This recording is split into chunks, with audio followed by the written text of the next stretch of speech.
राधे राधे। आज हम उस विषय पर चर्चा करेंगे जो हर मनुष्य के जीवन का आधार है, और वह है शांति और आनंद की खोज। वृंदावन की पावन भूमि पर विराजने वाले परम पूज्य श्री हित प्रेमानंद गोविंद शरण जी महाराज हमें बार बार एक ही बात समझाते हैं कि तुम जिस खुशी को बाहर की दुनिया में खोज रहे हो वह तुम्हारे भीतर ही छिपी है। महाराज जी कहते हैं कि मनुष्य का सबसे बड़ा शत्रु उसका अपना मन है। यह मन ही है जो हमें कभी भूतकाल की यादों में ले जाकर दुखी करता है, तो कभी भविष्य की चिंता में डराता है। लेकिन वर्तमान में कैसे जीना है यह केवल सत्संग सिखाता है। महाराज जी के शब्दों में कहे तो यह शरीर एक किराए का मकान है जो एक न एक दिन खाली करना ही पड़ेगा। हम यहाँ केवल कुछ समय के मेहमान हैं। जब हम ये सत्य स्वीकार कर लेते हैं कि यहाँ हमारा कुछ भी नहीं है, तब हमारे भीतर का लोभ और मोह धीरे धीरे समाप्त होने लगता है। अक्सर लोग महाराज जी से पूछते हैं कि महाराज जी भक्ति कैसे शुरू करें, क्या इसके लिए घर बार छोड़ना जरूरी है? महाराज जी बहुत सरलता से उत्तर देते हैं कि भक्ति के लिए वन में जाने की आवश्यकता नहीं है, बल्कि अपने मन को भगवान में लगाने की आवश्यकता है। आप जो भी काम कर रहे हैं उसे भगवान की सेवा मानकर करें। यदि आप एक दुकानदार हैं तो ईमानदारी से सामान बेचना आपकी पूजा है। यदि आप एक गृहिणी है तो अपने परिवार को भगवान का रूप मानकर उनकी सेवा करना ही आपकी तपस्या है। महाराज जी का सबसे बड़ा मंत्र है नाम जप। वे कहते हैं कि कलयुग में भगवान का नाम ही सबसे बड़ी औषधि है। जैसे एक छोटा सा दीपक घने अंधेरे को चीर देता है, वैसे ही राधा राधा या कृष्ण कृष्ण का निरंतर जप आपके जन्मों जन्मों के पापों को भस्म कर देता है।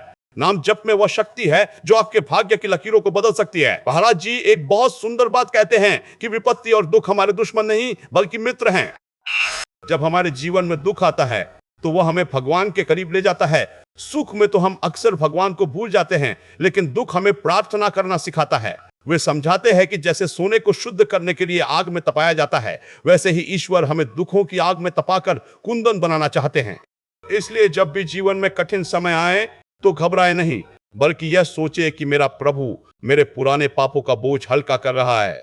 महाराज जी का जीवन स्वयं एक उदाहरण है। उनकी दोनों किडनियां खराब होने के बावजूद वे जिस आनंद और ऊर्जा के साथ सत्संग करते हैं वह साक्षात ईश्वर की कृपा है। वे हमें सिखाते हैं कि शरीर बीमार हो सकता है, लेकिन आत्मा हमेशा स्वस्थ और आनंदमय रहनी चाहिए। समाज में बढ़ती बुराइयों पर भी महाराज जी बहुत कड़ा प्रहार करते हैं। वे कहते हैं कि आज का युवा नशे और वासना की गर्त में गिर रहा है। इसका कारण केवल एक ही है, कुसंगति। यदि आप ऐसे लोगों के साथ रहेंगे जो गलत बातें करते हैं तो आपका पतन निश्चित है। इसलिए अच्छे चरित्र का निर्माण करना सबसे पहली प्राथमिकता होनी चाहिए। महाराज जी कहते हैं कि पराई स्त्री को माता के समान समझना और किसी का बुरा न चाहना ही असली मानवता है। यदि आप किसी की मदद नहीं कर सकते तो कम से कम किसी को दुख भी न दे। वाणी का संयम बहुत जरूरी है। कभी कभी हमारे द्वारा बोले गए कड़वे शब्द किसी के हृदय को छलनी कर देते हैं और उसका पाप हमें भुगतना पड़ता है। इसलिए हमेशा मीठा बोले और प्रभु का स्मरण करें। महाराज जी की वाणी का एक मुख्य केंद्र शरणागति है। वे कहते हैं कि जब हम पूरी तरह से भगवान की शरण में चले जाते हैं तो हमारी सारी जिम्मेदारी प्रभु की हो जाती है। जैसे एक छोटा बच्चा अपनी माँ की गोद में निश्चिंत रहता है, उसे नहीं पता होता कि भोजन कहां से आएगा या उसकी रक्षा कैसे होगी, क्योंकि उसे अपनी माँ पर पूरा भरोसा होता है। ठीक वैसे ही जब भक्त भगवान पर पूरा भरोसा कर लेता है तो भगवान स्वयं उसकी योग क्षेम का वहन करते हैं। लेकिन यह शरणागति तभी आती है जब अहंकार शून्य हो जाता है। जब तक मैं और मेरा रहेगा तब तक भगवान की पूर्ण कृपा का अनुभव नहीं होगा। महाराज जी बार बार याद दिलाते हैं कि अहंकार ही वह पर्दा है जो हमारे और ईश्वर के बीच खड़ा है। अंत में महाराज जी का संदेश बहुत स्पष्ट है। पवित्र बनो, निर्भय बनो और प्रेम से भरो। वृंदावन की रज और राधा नाम की महिमा अपरंपार है।